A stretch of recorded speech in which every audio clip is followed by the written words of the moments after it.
There are moments in life that shatter everything you thought you knew, moments that arrive unannounced, tearing through the fabric of your comfortable existence. This is one such story, a testament to how easily a family home can become a battleground, and how swiftly generosity can be twisted into a weapon. For years, I, Stephen, a man of 67, believed our family was simply helping our son. We opened our hearts, our home, and our wallets. What unfolded within those very walls, culminating in a single terrifying incident, wasn't just a rude awakening. It was a full-blown invasion. A moment so shocking, so utterly disrespectful, that it forced me to utter 3 simple words. Words that brought years of silent suffering and unspoken grievances crashing down, leaving my own son and his wife utterly stunned. If you believe your family is immune to such a betrayal, you might want to reconsider. Because the cost of being too kind, too trusting, can be far more devastating than you could ever imagine. 8 years of quiet erosion. It had all begun so innocently, so full of good intentions. 8 years prior, our only son, Samuel, along with his wife, Everly, had moved into our house. They were struggling, facing financial hardship, and as parents, Martha and I saw it as our duty to offer a helping hand. We had plenty of space, our home was warm and welcoming, and the belief that family should always support family ran deep in our veins. We wanted to give Samuel's young marriage the best possible foundation, a safe harbor while they found their footing. Little did we know, we were not just opening our home, we were unwittingly surrendering it, piece by insidious piece, to a woman who would systematically dismantle our peace, our privacy, and ultimately our dignity. For 8 long years, Martha and I extended every kindness, every comfort, every dollar we could spare, unknowingly nurturing a viper in our own nest. We watched, blinded by love and hope as small, almost imperceptible changes began to accumulate, like grains of sand eventually forming an insurmountable dune. The morning. Everything shattered. That fateful Tuesday morning dawned like any other, deceptively calm. Martha, my dear wife of 73, was in the kitchen, a gentle hum on her lips as she meticulously arranged fresh flowers into a vase.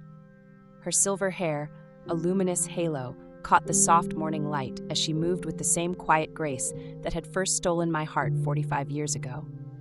She found joy in the simplest things, a quality I cherished.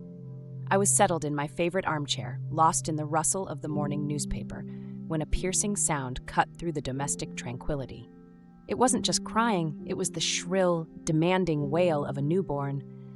Our grandson had joined us just 3 days prior, and his arrival had transformed our once easygoing home into a fortress of specific rules and hushed movements, dictated entirely by Everly.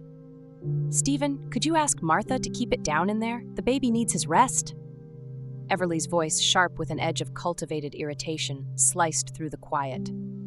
I looked up from my paper, a familiar tension stirring in my chest. Martha was barely making a sound, just the soft, melodic clinking of dishes. But this was typical. Over the years, Everly had perfected an endless list of things Martha in her own home needed to do differently. I heard Martha's soft footsteps approaching the living room, likely eager to offer help with the baby, her heart brimming with grandmotherly love.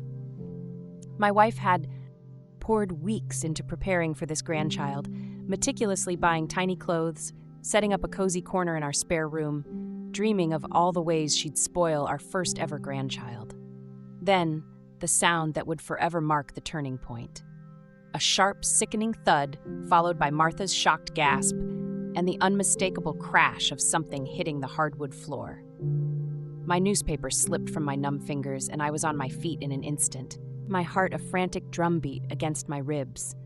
I rushed toward the living room, dread a cold knot in my stomach. What greeted my eyes made my blood run to ice. Martha was on the ground, a splash of water spreading around her knees where the fresh flowers lay scattered, their vibrant petals muted against the polished wood. Her face was a mask of pain, but more profoundly, of utter embarrassment. Confused and deeply hurt, she looked up at Everly, her wide eyes bewildered. Everly stood over her, our tiny grandson clutched protectively in her arms, her face contorted with a chilling blend of disgust and pure fury. "Don't you dare touch him," she shrieked, her voice venomous, even though Martha hadn't even been reaching for the baby. "You're filthy. Look at this mess you've made. You think I'm gonna let filthy hands anywhere near my son? My Martha, my gentle, loving 73-year-old wife, the woman who had nurtured Samuel with boundless love and patience, was reduced to a humbled figure on her own floor, being branded as dirty in the sanctuary of our home. The silence that followed was so absolute it was deafening. Even the baby, sensing the immense gravity of the moment, ceased his crying. Martha's eyes welled with tears, not from physical injury, but from the crushing, soul-deep humiliation of being treated like an unwelcome servant who had dared to overstep. I watched helplessly as she tried to gather the scattered flowers with trembling hands, her dignity systematically stripped away before my very eyes. Everly remained standing, regal and unbothered, like a queen surveying the devastation she had wrought, our grandson cradled tightly in her arms. A son's blindness, a wife's suffering. In that agonizing moment, something profound broke within me. It wasn't just my heart, though that felt fractured. It was a deeper realization. A wave of regret and shame washed over me as I understood how I had allowed this woman to transform our cherished home into her personal domain, where my wife of 4 decades was now treated as an unwelcome trespasser. "Martha," I said, my voice barely a whisper, yet steady despite the inferno of rage building in my chest. I knelt, reaching out to help her, my hands gentle on her trembling arms. "Let me help you up." She looked at me with such profound sadness, such complete defeat in her eyes that I wanted to scream. This wasn't the vibrant, joyful woman I had married, full of life and laughter. This was someone who had been slowly, incrementally crushed under the relentless weight of 8 years of constant criticism, control, and dismissiveness.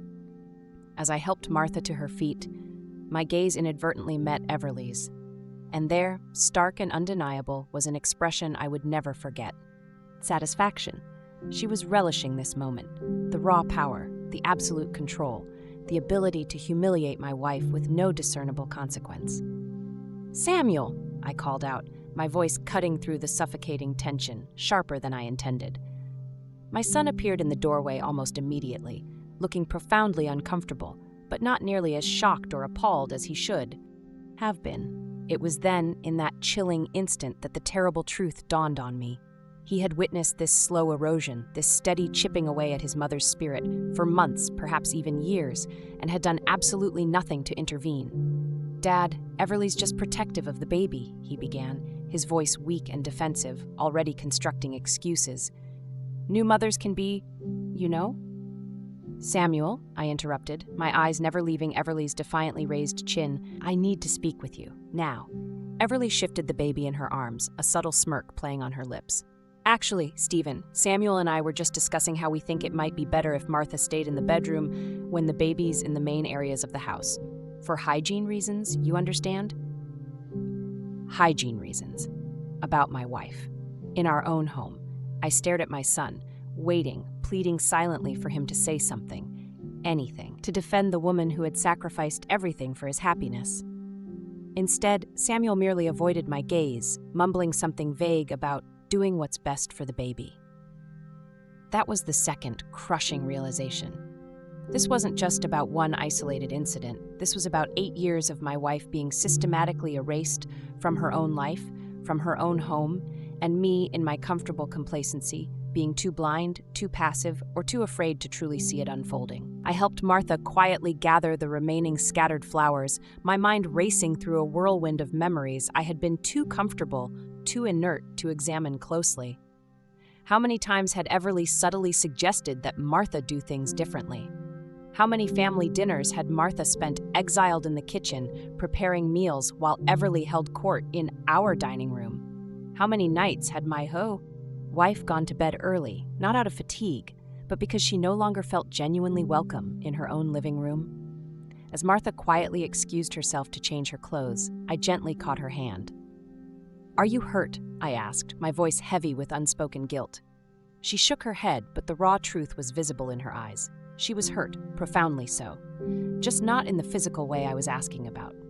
Unveiling the master plan. That night, lying in bed beside Martha, her quiet sobs shaking the mattress, I made a decision that would irrevocably alter the course of our lives. For 8 long years, I had prided myself on being a generous father, a patient grandfather-to-be. I had overlooked countless slights, made endless excuses, and strived to keep the peace, all for the sake of what I believed was family harmony. But watching my beloved wife being pushed around in her own home, seeing the vibrant light slowly dimming in her eyes over months and years of relentless disrespect, I finally understood some things matter more than maintaining a false sense of peace. Much more. I was about to discover just how far Everly's audacious sense of ownership over our home truly extended. The next morning, I woke with a renewed sense of purpose, a clarity I hadn't experienced in years. Martha was already up, moving quietly, almost timidly, around our bedroom, a habit she had cultivated over the past 8 years. Every movement she made was smaller, more careful, designed not to disturb the important people now living in our house, who had somehow eclipsed us in perceived importance. I found Samuel in what used to be my home office, now entirely converted into a makeshift nursery overflow area.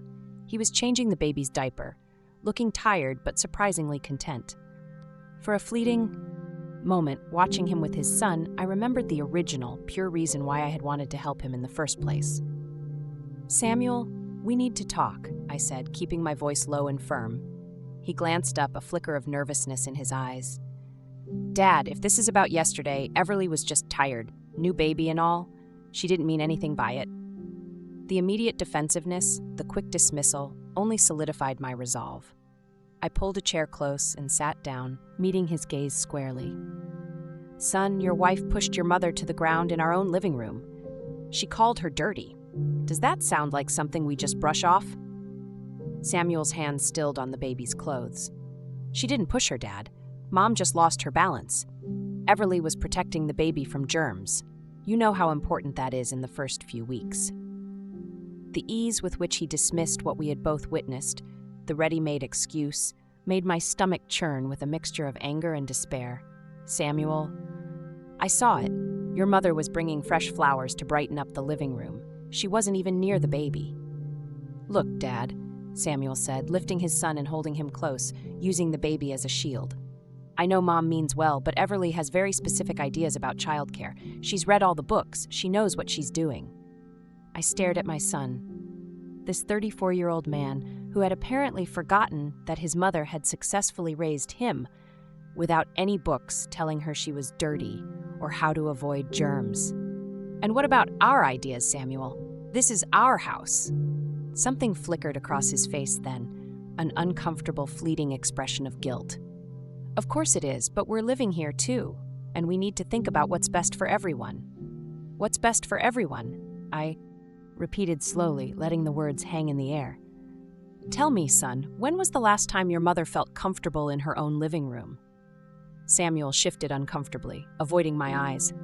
"What do you mean?" "I mean, when was the last time Martha sat in her favorite chair without Everly commenting on how she was doing something wrong? When was the last time she cooked a meal without being told it was too salty, too bland, or prepared incorrectly?" "Dad, that's not."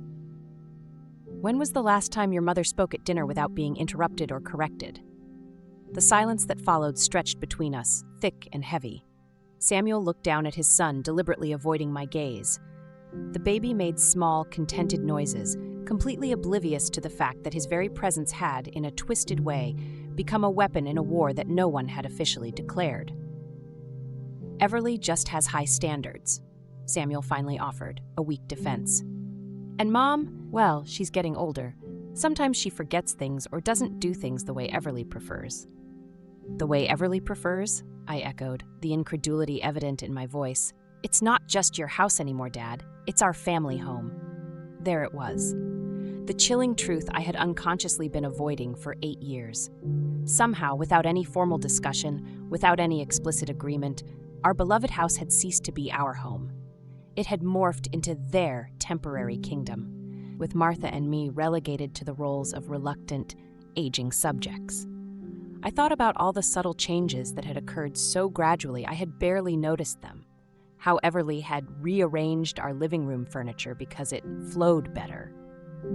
How she had convinced Samuel to move their bedroom into the master suite on the first floor because climbing stairs was impractical with a baby, effectively banishing Martha and me to the smaller upstairs bedroom. how she had completely taken over our kitchen, declaring Martha's cooking too heavy and not nutritionally balanced, thereby exiling my wife from the culinary space she had commanded with pride for 40 years. "Samuel," I said carefully, forcing myself to maintain an even tone, "do you remember when you first moved in here? What we agreed on?" He looked profoundly uncomfortable. "You said we could stay until we got back on our feet. And how long did we say that would take? A year, maybe 2 at most. It's been 8 years, son." "I know, but things have been complicated. The economy, job changes, and now the baby." My next question hung in the air, heavy with unspoken accusation. "Have you been looking for your own place?" Samuel's face told me everything I needed to know before he even spoke. "We've been comfortable here," he said finally. "And with the baby coming, Everly thought it made sense to stay where there's help and support." Help and support. I almost laughed, a bitter, hollow sound. Martha had been providing both for 8 years, all while being treated like incompetent hired help. "Does Everly work, Samuel?" Another uncomfortable shift. "She's focusing on being a mother right now. That's a full-time job. And you?" "I'm between opportunities at the moment.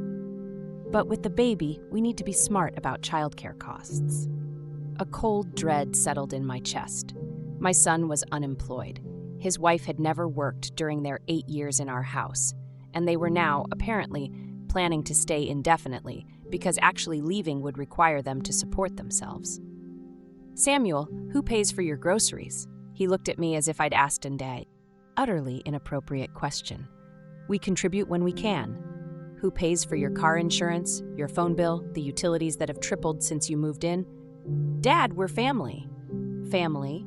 I thought about who had bought the crib upstairs, the changing table, the baby monitor system, the special bottles and formula and diapers. "You and Mom wanted to help with the baby." "We did, but we were never asked, Samuel. Everly would mention needing something, and Martha would quietly go buy it. Your wife never said please or thank you. She just expected it." I watched my son visibly struggle with information he had painstakingly avoided for years, the truth about how his small family was surviving, and at whose staggering expense. "Where does Everly think the money comes from, son? When Martha buys groceries for 5 people instead of 2? When our electric bill jumps because someone's running space heaters and sound machines all night? When we're suddenly buying organic everything because regular food isn't good enough for your wife's standards?" Samuel remained silent for a long time, holding his son close, avoiding my eyes. "I didn't realize you felt like we were taking advantage," he said finally, his voice barely audible. "It's not about feeling taken advantage of, Samuel. It's about respect. It's about Martha being treated like a guest in her own home. It's about you standing by while your wife pushes your mother around." "She doesn't push her around. Yesterday, she literally pushed her to the ground." Samuel winced. "That was an accident." "No, son. That was the culmination of 8 years of your wife treating your mother like she doesn't belong here. Yesterday was just the first time it got physical." I stood up, looking down at my son and grandson. "I want you to think about something, Samuel. If someone treated your son the way Everly treats Martha, how would you handle it?" Samuel's arms tightened protectively around the baby. "I'd never let anyone hurt him." "Then why are you letting your wife hurt your mother?" I left him sitting there, alone with that uncomfortable, undeniable question. As I walked back toward the kitchen, I heard Everly's voice, clear and animated, drifting from the living room.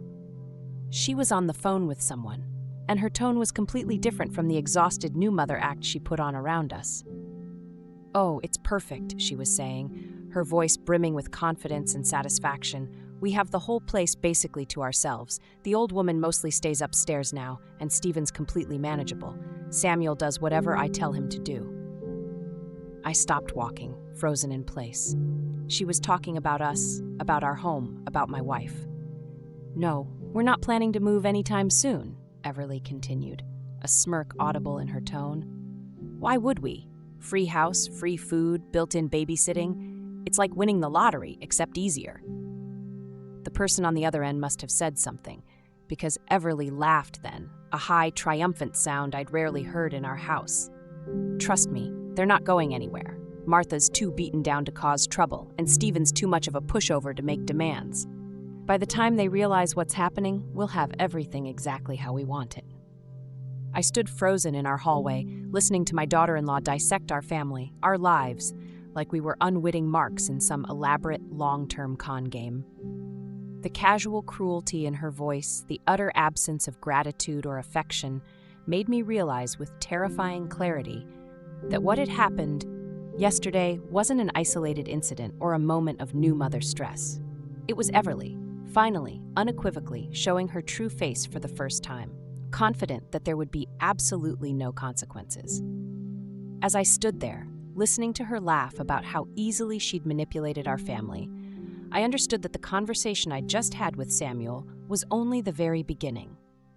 This wasn't just about respect or boundaries or even money. This was about a woman who had spent 8 years systematically taking over our home and our lives, and who now harbored very clear, very sinister plans to continue that takeover indefinitely. The question, a cold dread in my stomach, was simple. What was I going to do about it? The chilling discovery. After overhearing Everly's audacious phone conversation, a gnawing unease settled deep within me. Her words kept echoing in my mind, a chilling mantra. By the time they realize what's happening, we'll have everything exactly how we want it. What precisely did everything entail? And how far had her machinations already progressed?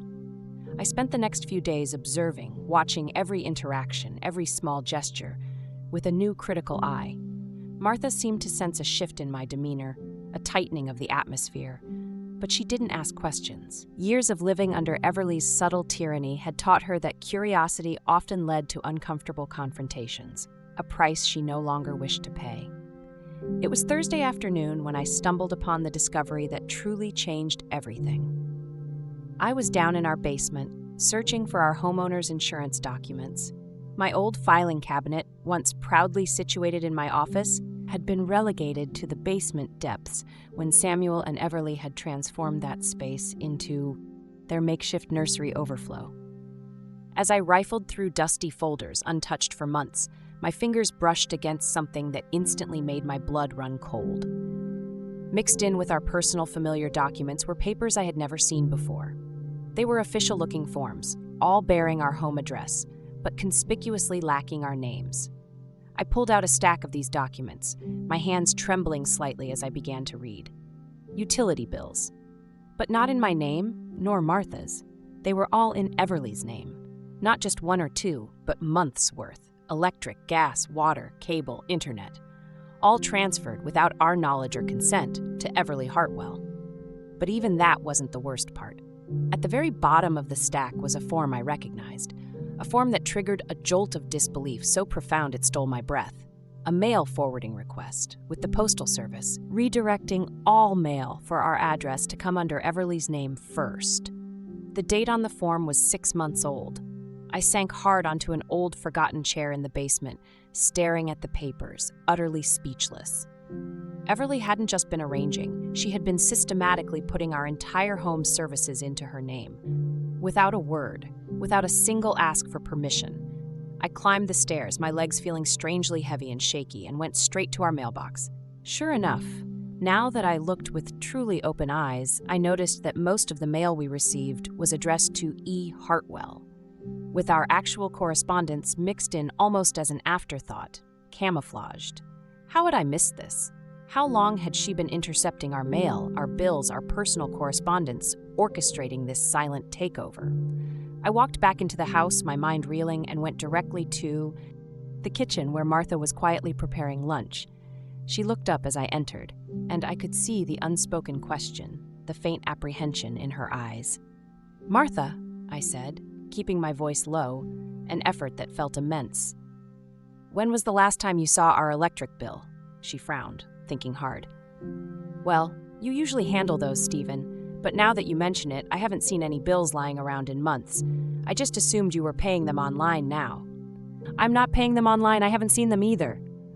Martha's face went pale, her eyes widening with dawning horror. "What do you mean?" I showed her the documents I'd found, watching her expression shift from confusion to stark, undeniable fear as she grasped their terrifying implications. My strong, patient wife, who had endured 8 years of gradual psychological humiliation, now looked genuinely frightened. "Stephen, what does this mean?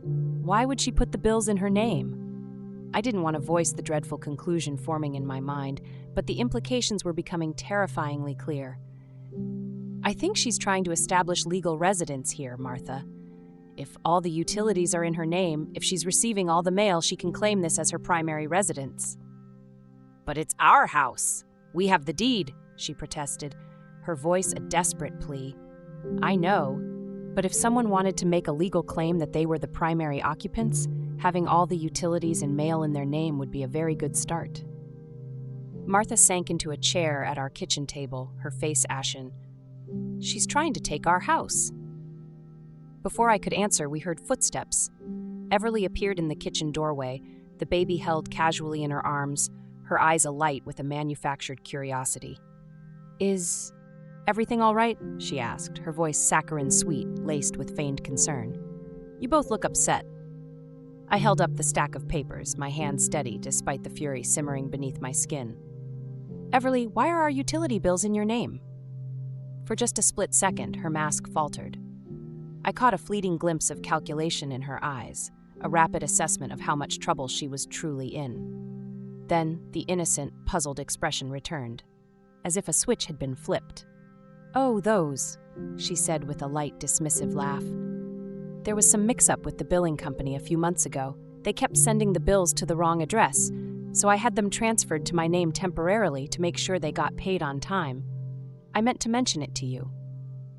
"For 6 months?" I pressed, my voice flat. "Has it been that long?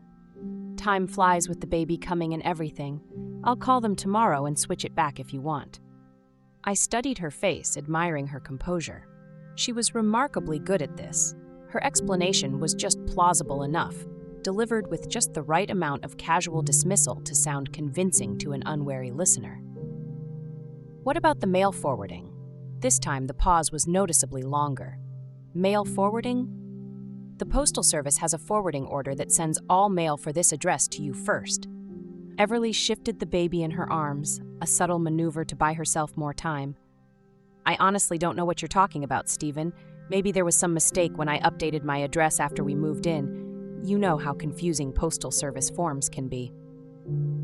8 years ago?" I challenged, calling her bluff. "I said I'd look into it, didn't I?"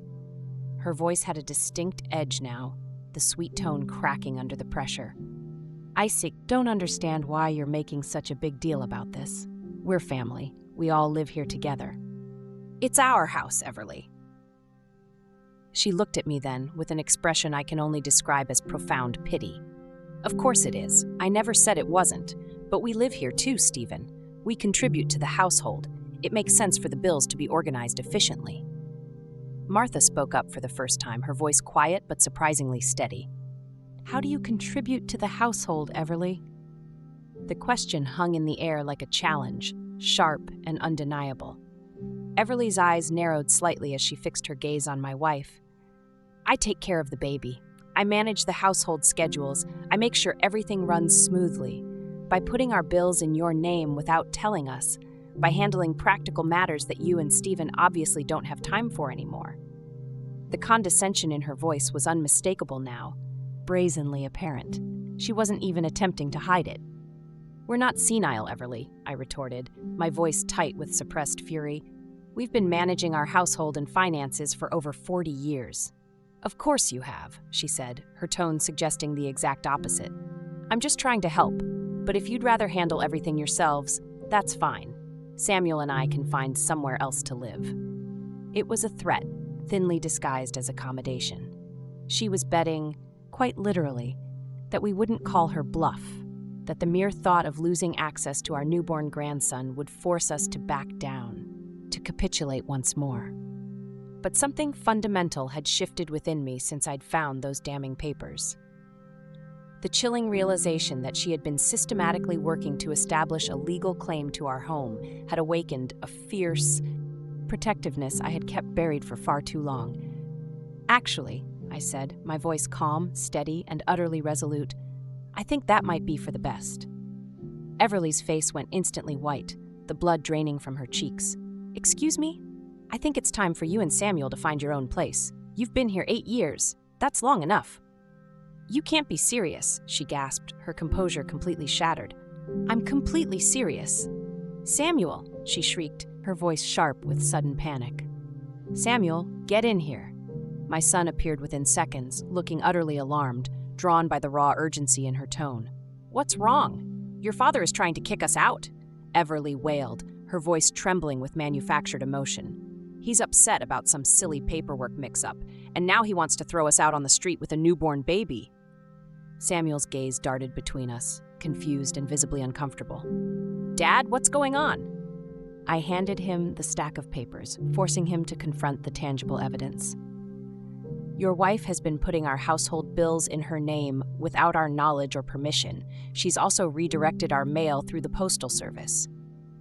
Samuel frowned, his brow furrowed with concern as he began to look through the documents. Everly, what is this?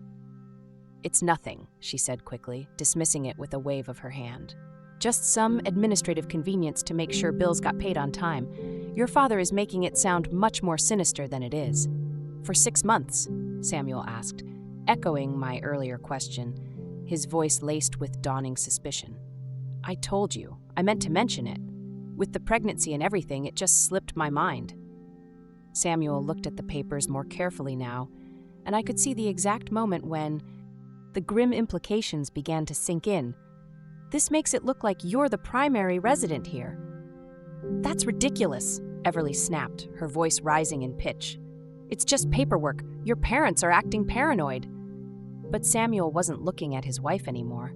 He was looking at me, and I could pinpoint the precise second when the disjointed pieces of the puzzle began to click into place in his mind. All the small changes over the years, all the insidious ways Everly had gradually wrested more control over the house, all the times she'd made decisions without consulting Martha or me. Everly? Samuel said slowly, his voice quiet but laden with a new, unsettling understanding. Why would you put the utilities in your name without asking? I already explained. No, he interrupted, his voice gaining strength and unfamiliar firmness. Why would you really do this? For the first time since I'd known her, Everly looked genuinely rattled, her carefully constructed composure threatening to crumble. The baby started to fuss in her arms, sensing the sudden, sharp tension in the room. I was trying to help, she insisted, but her voice lacked conviction, sounding hollow and weak. By taking over our parents' house, Samuel stated, not a question, but a grim accusation. It's not taking over, it's organizing. Someone needed to handle these things properly. Properly? Martha spoke up again, her voice stronger, less fragile than I had heard it in years. We've been handling our affairs properly since before you were born. Everly's mask finally slipped completely, revealing the raw, unvarnished entitlement beneath. Really? Because from where I stand, you two have been letting this place fall apart. Bills getting mixed up, mail going to the wrong places, systems that haven't been updated in decades. Someone needed to modernize things around here. Someone needed to take over, you mean? I said, my voice low and dangerous. Yes! The word exploded out of her, an admission she couldn't recall, a truth she had finally irrevocably revealed. Yes, someone needed to take control because you two obviously can't handle it anymore. The silence that followed was deafening, suffocating. Even the baby had stopped fussing, as if sensing that a monumental truth had just been laid bare. Samuel stared at his wife with an expression I had never witnessed before. Not anger exactly, but a profound recognition. The dawning, terrible realization that the woman he had married was not, in fact, the person he thought she was. How long have you been planning this? He asked quietly, his voice hollow. Planning what? I wasn't planning anything. How long have you been working to take over their house? Everly's eyes darted nervously between all of us, and I could see her frantically calculating, weighing whether she could still talk her way out of this impossible corner. That's when I knew. We were about to discover just how deep this twisted plot truly went. The unbearable truth. Claiming ownership. The tension in our kitchen was so thick it felt suffocating, a palpable weight pressing down on us all. Everly stood there, still clutching our grandson, her face a rapid-fire carousel of emotions as she desperately tried to decide which approach would best serve her now. I'd seen her perform this tactical dance before, during smaller conflicts, but never when the stakes were this perilously high. "You're all overreacting," she said finally, settling on an indignant, injured tone. "I was trying to help streamline things around here, and now you're acting like I committed some terrible crime." "Help streamline things?" Samuel repeated, his voice flat, devoid of emotion. He was still holding the stack of papers, looking at them as if they were written in a foreign, incomprehensible language. "By putting our parents' utilities in your name?" "Our utilities," Everly corrected, her voice immediately sharpening. "We live here too, Samuel. We're part of this household." "It's not our house," Samuel said quietly, almost to himself. "Isn't it?" Everly's voice turned dangerously sharp. "We've been here for 8 years. We contribute to this family. We help maintain this place. At what point does it become our home, too?" "When we buy our own," I stated firmly, my gaze unwavering. Everly let out a brittle, humorless laugh. "With what money, Stephen? You know Samuel's been having trouble finding steady work. You know we can't afford our own place right now. Are you really going to throw us out on the street with a newborn because of some paperwork?" "It's not just paperwork, and you know it," Martha said, her voice steadier, stronger than I'd heard it in years, a beacon of quiet resilience. "You've been taking over our home, piece by piece. I've been making improvements. I've been organizing things that needed organizing. I've been stepping up because nobody else would." "Nobody asked you to step up," I countered, the anger rising again. "Nobody needed to ask. It was obvious what needed to be done." Samuel looked up from the papers, a dawning horror in his eyes. "What needed to be done?" Everly whirled to face him fully, and I could see her switching tactics once more. This time, she chose calculated vulnerability. "Samuel, your parents are getting older. They're not as sharp as they used to be. Bills were getting mixed up. Appointments were being missed. Things were falling through the cracks. I was just trying to help keep everything organized." "We never missed any bills," Martha said firmly, her voice unwavering. "You missed the insurance payment last spring." "That was a clerical error at their office. We got it straightened out." "And what about the time the water company almost shut off service for non-payment?" I stared at her, dumbfounded. "The water was never shut off. It would have been if I hadn't called them and straightened things out." "Everly?" Samuel said slowly, his voice laced with confusion and growing alarm. "Are you saying you've been managing their bills without telling them?" She shifted the baby to her other arm, using the movement to avoid answering directly. "I've been helping when I noticed things that needed attention, by putting everything in my name, by making sure nothing got missed." Her voice was getting higher, more desperate, cracking under the pressure. The baby, sensing the escalating tension, started crying again, and Everly bounced him automatically while continuing her furious argument. "Look, I don't understand why everyone is so upset about this. We're family, we help each other. I saw areas where I could contribute more effectively, so I did." "More effectively than the people who own the house," I said, the accusation clear. "Sometimes, yes." The admission hung in the air, a stark, uncomfortable truth. Everly immediately realized what she'd said and attempted to backtrack, but it was too late. "I mean, I have more time to handle these things. You and Martha have other priorities. I was just trying to be useful." "Useful or in control?" Samuel asked, his question a precise surgical strike. His words seemed to break something in Everly.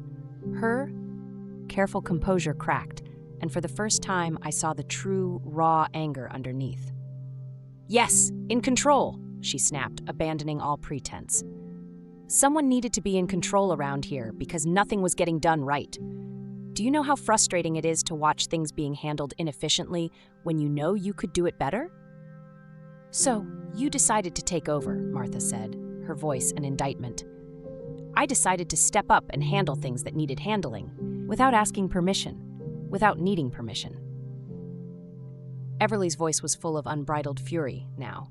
"I live here. I contribute to this household. I shouldn't need permission to organize our home efficiently." "It's not your home," I said firmly, my voice cutting through her tirade. "It's been my home for 8 years. I've cleaned every room, organized every closet, managed every system. I know this place better than either of you do at this point."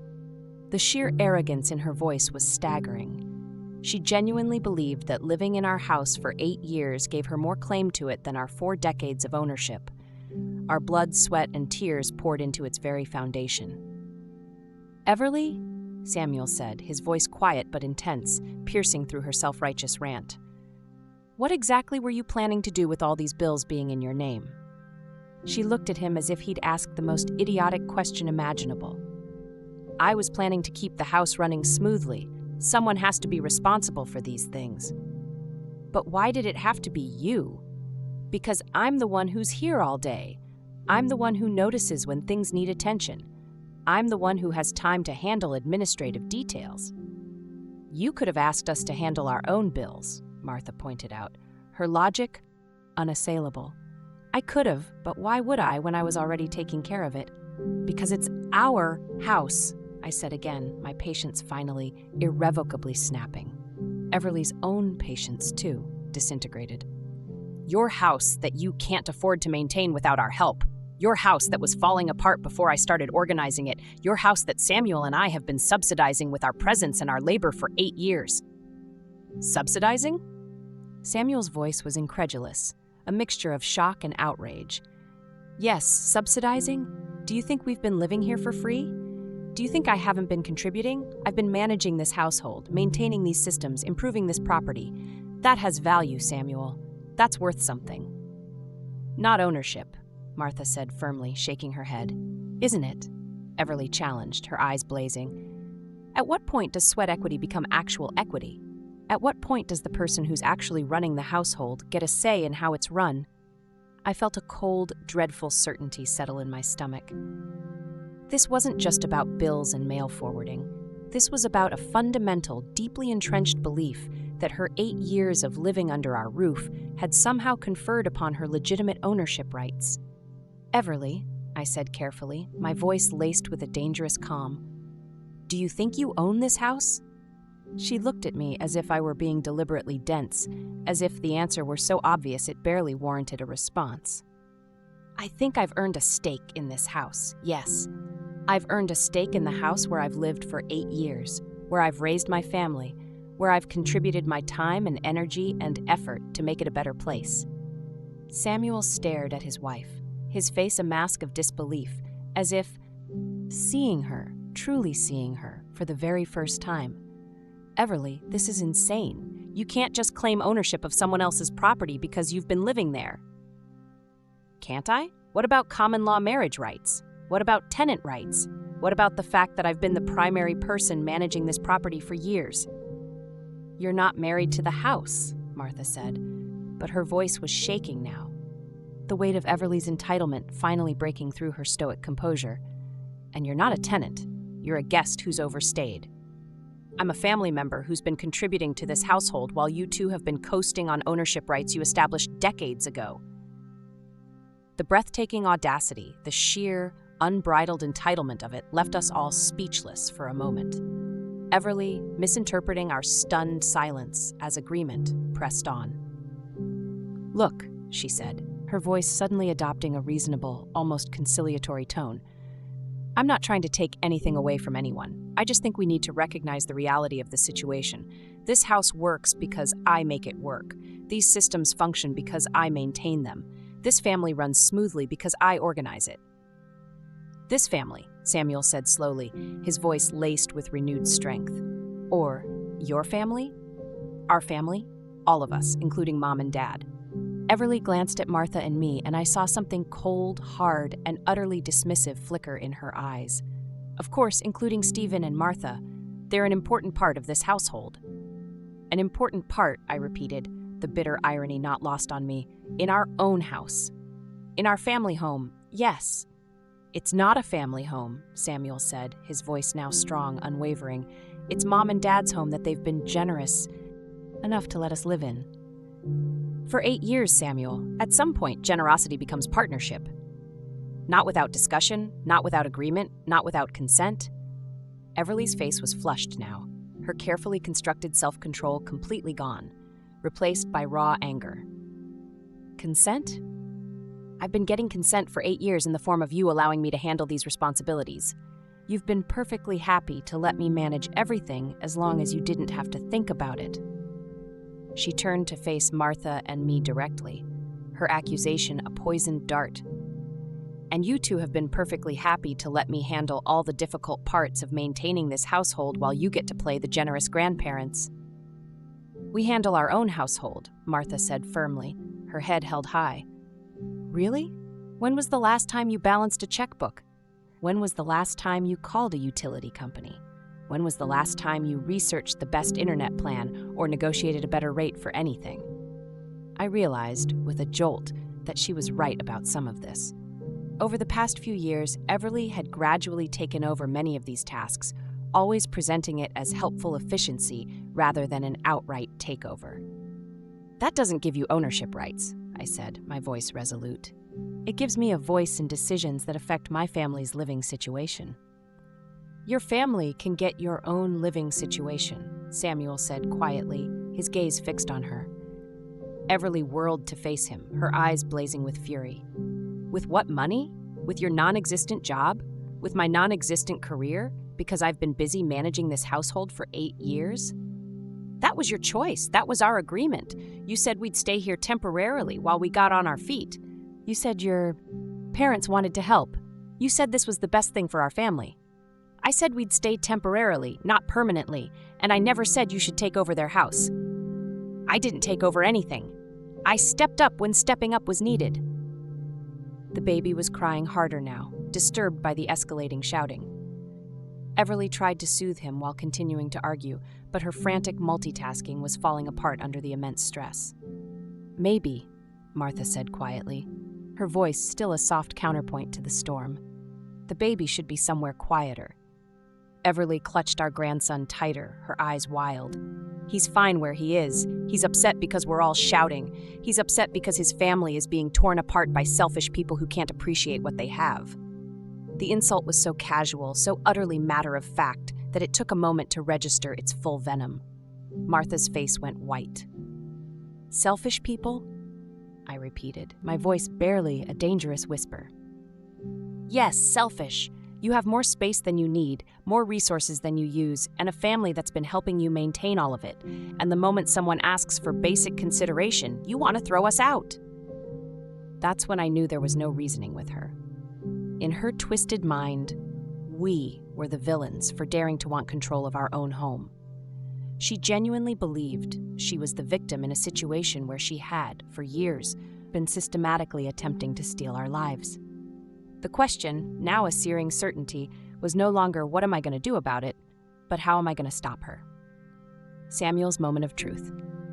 After that explosive confrontation in the kitchen, our house felt like a powder keg, poised on the brink of an inevitable explosion. Everly had retreated to the master bedroom, with the baby slamming the door behind her with a resounding thud that echoed through the tense silence. Samuel, looking utterly shell-shocked, had wandered outside to the backyard, leaving Martha and me standing in our own kitchen, trying to process the sheer audacity of what had just unfolded.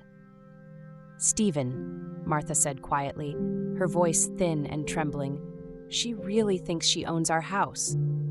I nodded slowly, still clutching the stack of damning papers in my hand. "Not just thinks it, Martha. She's been actively working towards it, systematically. The question is, what do we do?" That question became my constant companion, a relentless echo in my mind throughout a sleepless night. What course of action could we possibly take against a woman who had spent 8 years gradually usurping control of our home and now genuinely believed she held both legal and moral rights to it? And what about our son, Samuel, who was clearly caught in an impossible bind, torn between loyalty to his manipulative wife and a growing, horrifying recognition of the profound wrong she had inflicted upon his own parents? The next morning, with a heavy heart but a clear mind, I made my decision. While Everly was engrossed with the baby and Samuel was still avoiding everyone, I drove downtown and walked into the discreet offices of Patterson and Associates, the law firm that had handled our estate planning for years. Robert Patterson, a man a few years younger than me, was sharp, astute, and had been practicing family law for over 3 decades. As I calmly laid out the distressing situation, his expression grew increasingly serious, a grim mask of understanding. Stephen, what you're describing sounds very much like someone attempting to establish adverse possession, or at the very least, extensive tenant rights, he said, meticulously reviewing the copies of the documents I had brought. The utility transfers, the mail forwarding. These are classic, methodical steps someone might take to build a legal claim to residency. Can she do that? Can she actually claim our house? I asked, a tremor in my voice. In Texas, it's highly unlikely she could succeed with a full adverse possession claim, primarily because she moved in with your express permission, not hostilely as the law requires. However, she could very powerfully claim tenant rights, which would make removing her considerably more complicated. My stomach sank, a leaden weight. What does that mean exactly?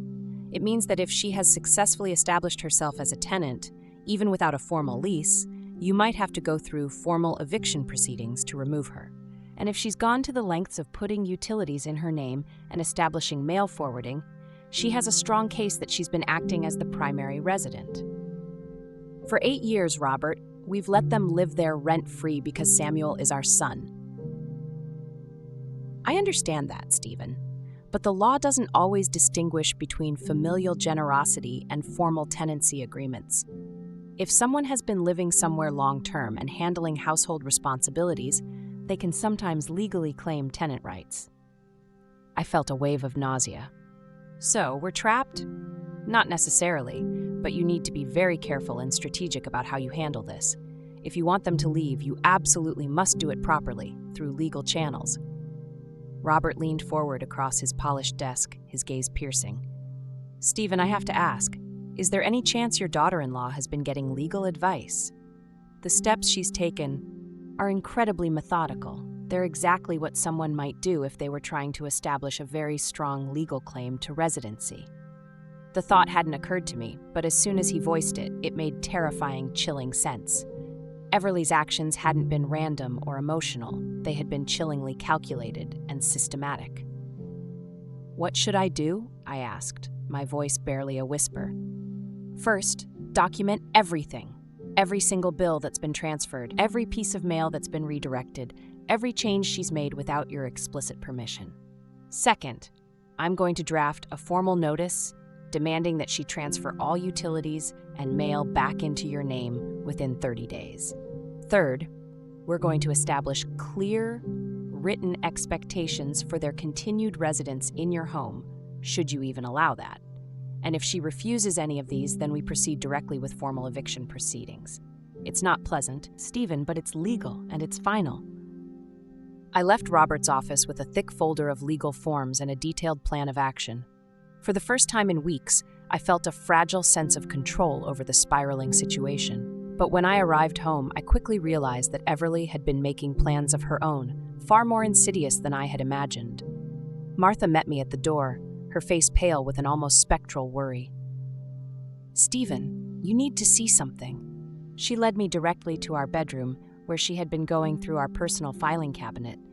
Papers were scattered across our bed, and Martha's hands were trembling visibly as she held up a single, horrifying document.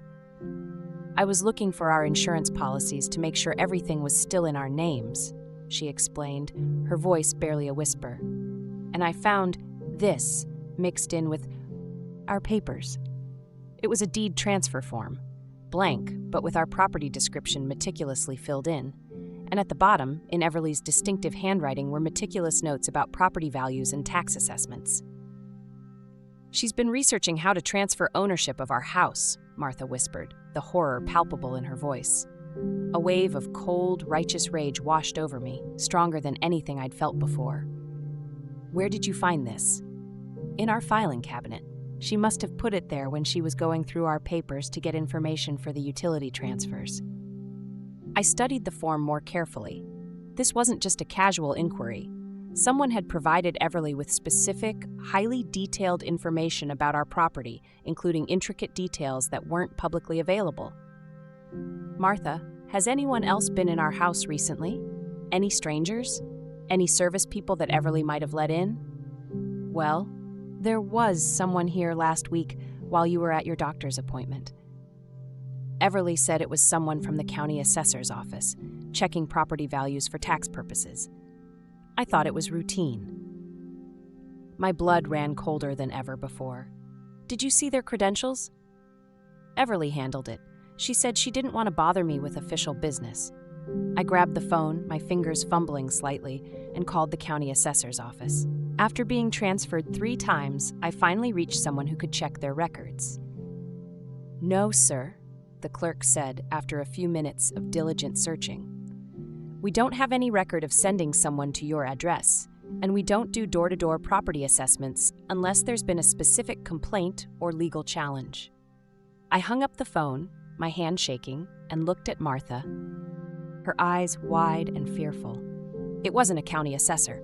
Everly let someone into our house under false pretenses, and now we have property transfer forms in our filing cabinet.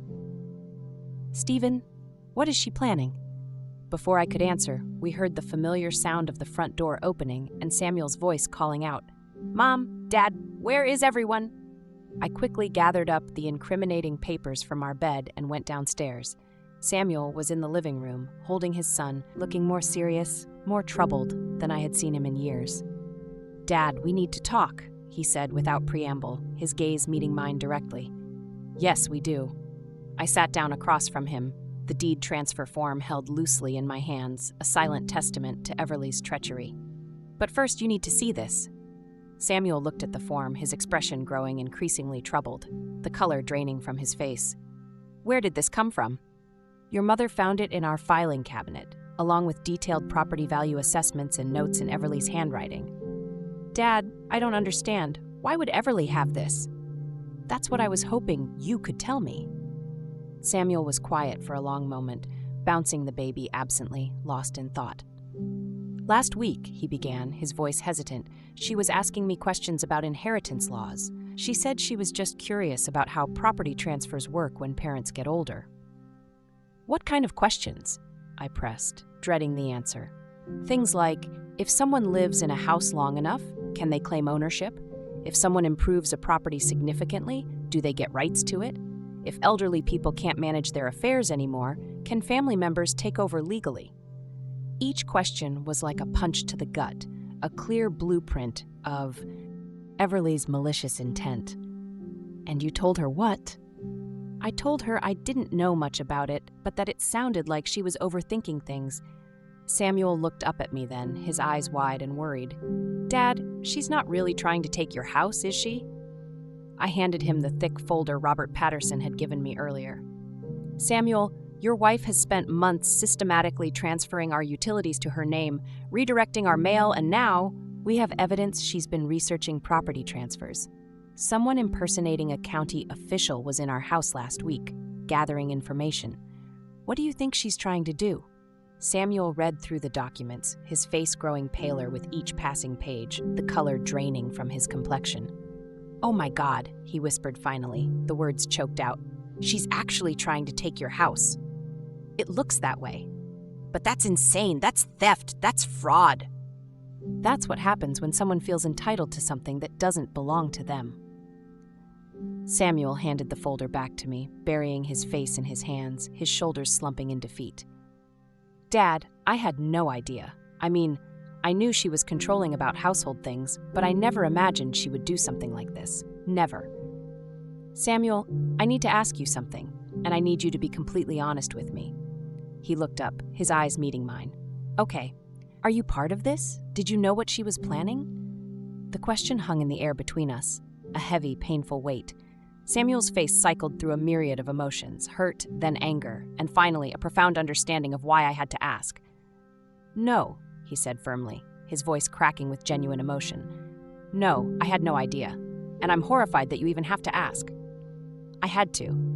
Ask. "I understand why, but Dad, I would never do anything to hurt you and Mom. Never." I studied my son's face, searching for any flicker of deception. What I saw was genuine shock, profound disgust, and a burgeoning righteous anger. "What are you going to do?" he asked, his voice strained. "I'm going to stop her." "How?" I told him about my visit to the lawyer, about the formal notices we were preparing, about the severe legal steps we could take to protect our home and force Everly to reverse every insidious action she'd taken. Samuel listened quietly, occasionally asking clarifying questions, but mostly just absorbing the brutal reality of his situation, the enormity of his wife's betrayal. When I finished, he was silent for a long, agonizing time. "Samuel, I need you to understand something," I said finally, breaking the heavy quiet. "This isn't just about the house. This is about your wife systematically deceiving our family and trying to steal our home. I can't ignore that. I won't ignore that." "I know," he said quietly, his gaze fixed on some distant point. "And I need you to decide where you stand.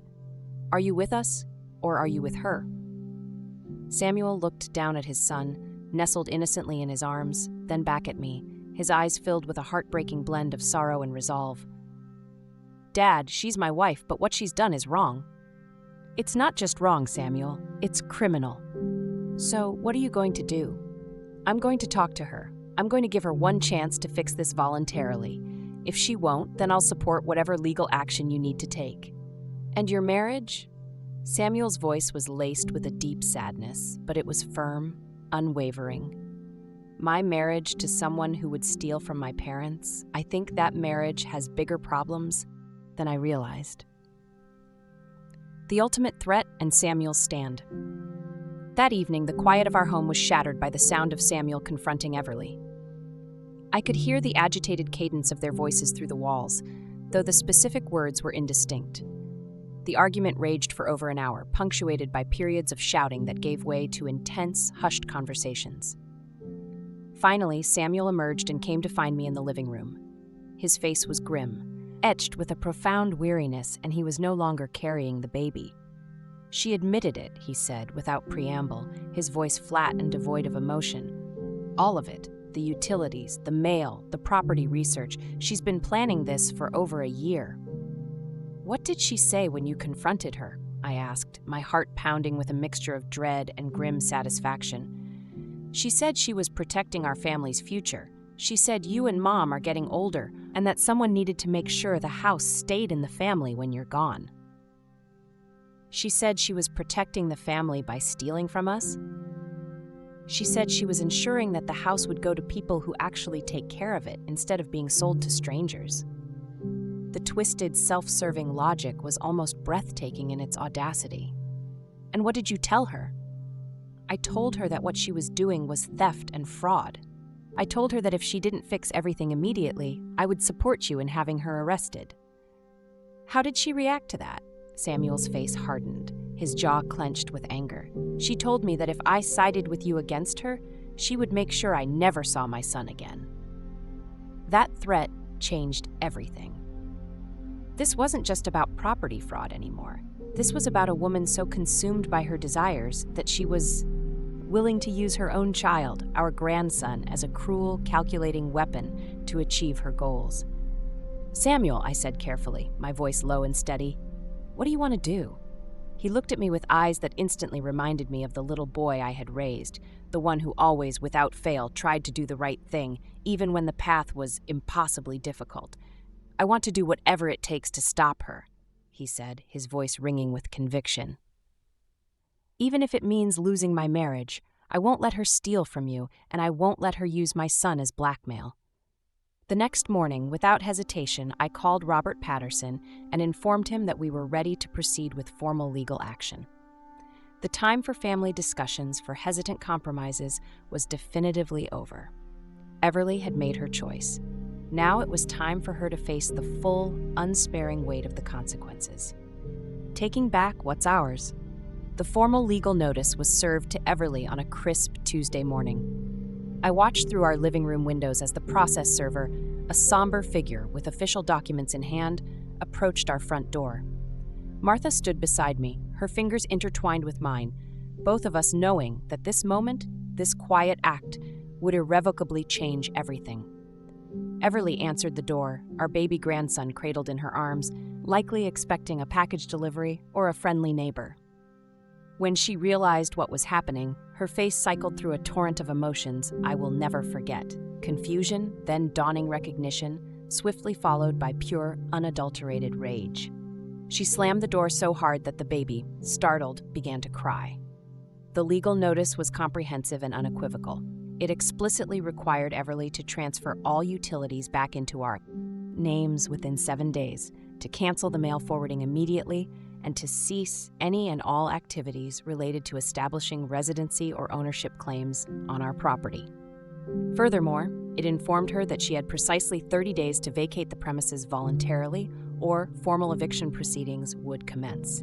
But the most significant part, the clause Robert Patterson had added at my specific request, was the mention of a formal complaint being filed with the district attorney's office regarding identity theft, mail fraud, and attempted property fraud.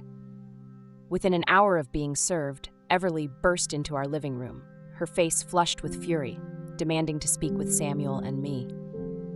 Martha, with her quiet wisdom, had judiciously decided to spend the day visiting her sister, wisely choosing to avoid what was sure to be an ugly, emotionally draining confrontation.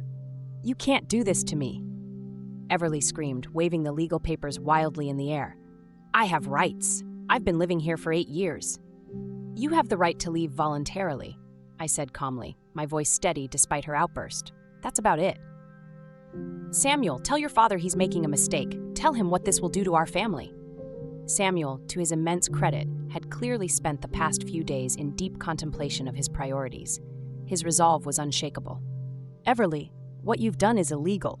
Dad is being more than fair by giving you a chance to fix it voluntarily." "Fix what?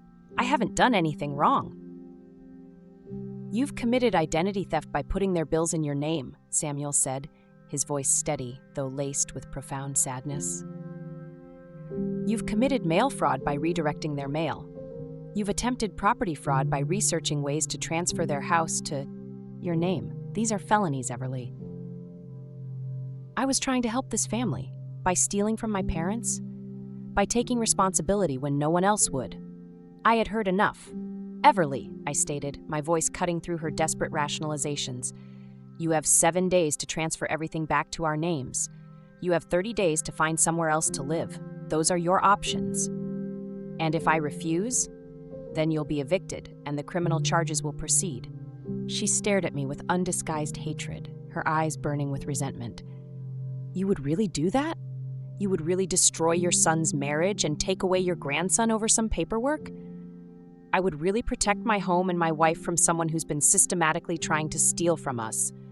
"Yes, Samuel." She turned to her husband desperately, her last hope. "You can't let them do this to us." Samuel looked at his wife with an expression I can only describe as profound, heartbreaking sadness. "Everly, they're not doing anything to us. You did this to us. I did this for us. No, you did this for you, and now our son is going to grow up with a mother who tried to steal from his grandparents." That seemed to break something deep within Everly.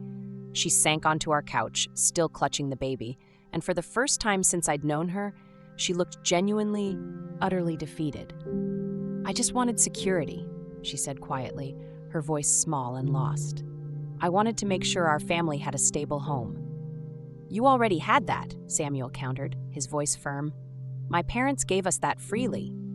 "For how long? What happens when they die? What happens when this house gets sold and we have nowhere to go? Then we figure it out like adults, Everly. We don't steal from the people who've been helping us." She looked between Samuel and me, and I could see her calculating one last desperate move, a final venomous gambit. "Fine," she said, standing up abruptly, her voice hardening once more.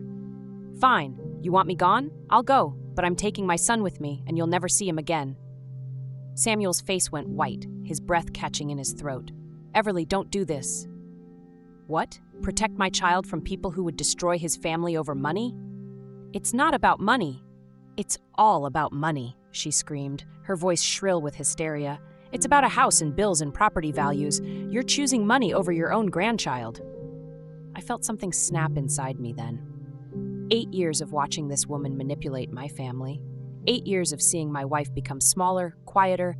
8 years of my son making excuses for increasingly unacceptable behavior. And now she was going to use our grandson, our innocent, beloved grandchild, as her ultimate weapon. "No," I said, my voice deadly calm, imbued with an unwavering authority. "We're choosing honesty over theft. We're choosing respect over manipulation. We're choosing family over fraud. Samuel is my family. Samuel is our son. That baby is our grandson. You are the woman who tried to steal our home." Everly clutched the baby tighter, her eyes wild, her face a mask of desperate defiance. "You'll never see him again. I'll make sure of it." That's when Samuel finally found his backbone completely, truly, definitively. "Actually, Everly, you won't." His voice was calm, steady, and absolutely absolute. "Because I'm filing for divorce, and I'm requesting full custody." The silence that followed was utterly deafening. Everly stared at her husband as if he'd just spoken in a foreign, incomprehensible language.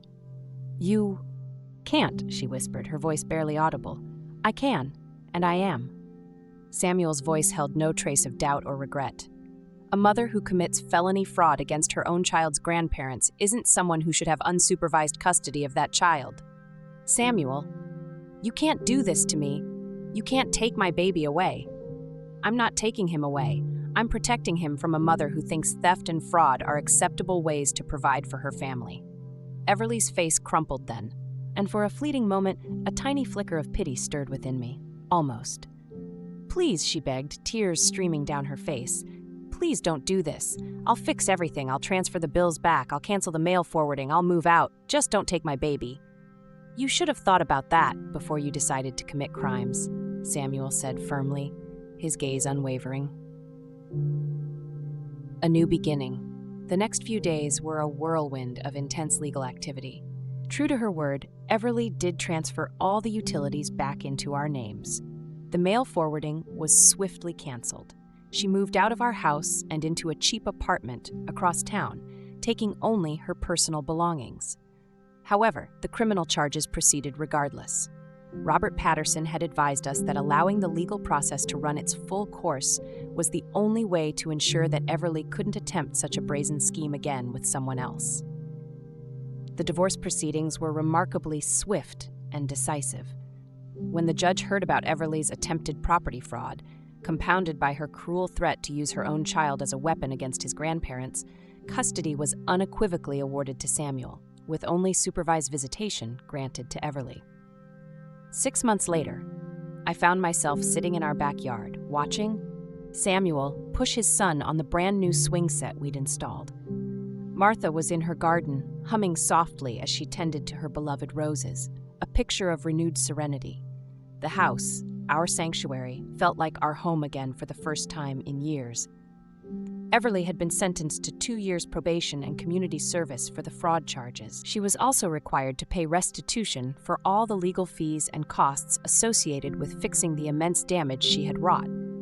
She saw her son every other weekend under strict court supervision and was expressly forbidden from bringing him to our house during those visits. Samuel, having learned invaluable lessons, had moved back in with us temporarily while he saved diligently for his own place. But this time it was profoundly different. He paid rent. He helped with household expenses.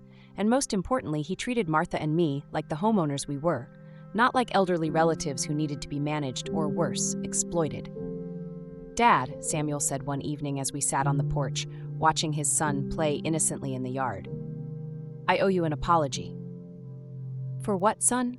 "For letting it go on so long, for not seeing what she was doing, for not protecting you and Mom when I should have."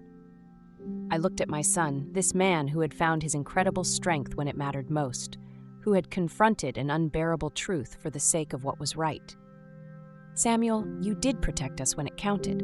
When the choice was clear, you chose what was right. It shouldn't have taken so long. Maybe not, but you got there." We sat in comfortable, easy silence for a while, watching Martha teach her grandson how to identify different flowers in her vibrant garden. The little boy was utterly fascinated by everything she showed him, his face bright with curiosity and pure, unadulterated joy. "He really thought she could take our house," I said after a while, breaking the quiet. "She really thought she deserved it," Samuel corrected, his voice tinged with a lingering disbelief. That was the scariest part. She genuinely believed that living here for 8 years gave her more rights than 40 years of ownership. I nodded, a somber understanding settling over me. People can convince themselves of anything if it serves their purposes. "The thing is," Samuel continued, his gaze distant, If she had just been grateful, if she had just been respectful, you and Mom would have probably helped us forever." He was right. If Everly had treated Martha with kindness, if she had genuinely contributed to our household instead of relentlessly trying to control and dominate it, if she had simply asked for help instead of trying to steal what she wanted, we would have been more than happy to support our son's family indefinitely. But she couldn't do that. "She needed to be in control," I said, reflecting on her fatal flaw. "She needed to own things instead of just enjoying them. And now she's lost everything." I watched my grandson run across the yard to show Martha a butterfly he'd gently caught, his face glowing with excitement. Martha praised his gentleness with the delicate creature and helped him release it back into her flower bed. "Not everything," I clarified. "She still gets to see him. She still gets to be his mother, even if it's not the way she planned." "Do you think she'll ever understand what she did wrong?" Samuel asked. I considered the question carefully. "I think she'll understand that she lost. I don't know if she'll ever truly understand why." Lessons learned and future secured 3 years. Later, Samuel bought a beautiful house 4 blocks away from us. It's close enough that we can walk over for dinner any night. Close enough that our grandson can ride his bicycle to our house after school, his laughter echoing through the neighborhood. Close enough that Martha can babysit whenever Samuel needs her to, their bond stronger than ever. Everly remarried last year to a man who owned his own home. She still sees our grandson every other weekend. And according to Samuel, she seems happier now that she has her own domain to control, her own kingdom to reign over. Martha and I recently renewed our wills, meticulously leaving everything to Samuel and establishing a robust trust fund for our grandson's education. The house that Everly tried so desperately to steal will, after all, stay in our family, passed down through love, generosity, and trust, not through theft and fraud. Sometimes, late at night, I still think about what would have happened if I hadn't found those damning papers in the basement. If I hadn't overheard that chilling phone conversation. If I had simply continued to ignore the small, insidious signs that something was profoundly wrong. Everly might have succeeded. She might have gradually taken over our home so completely that by the time we realized what was truly happening, it would have been tragically too late to stop her. But I did find those papers. I did overhear that conversation. And when the critical moment came to choose between maintaining a false peace and fiercely protecting our family, our home, and our dignity, I chose protection. Martha is happy again. She sings softly while she cooks. She tends her vibrant garden with a renewed, unburdened joy. She plays with our grandson, her heart light, without the crushing fear of being criticized or corrected. Our home, our precious sanctuary, finally feels like our home again. And our grandson, through his own experiences, is learning invaluable lessons. That love doesn't come with manipulative strings attached, that generosity doesn't require gratitude but flourishes with it, and that respect, above all else, is truly non-negotiable. Even within families. Especially within families. The 3 words I said to Samuel that day in the kitchen, when I called him over and showed him those papers, were simple, direct, and filled with an immovable resolve. This stops now. Sometimes, in the face of overwhelming betrayal, that's all it takes to change everything.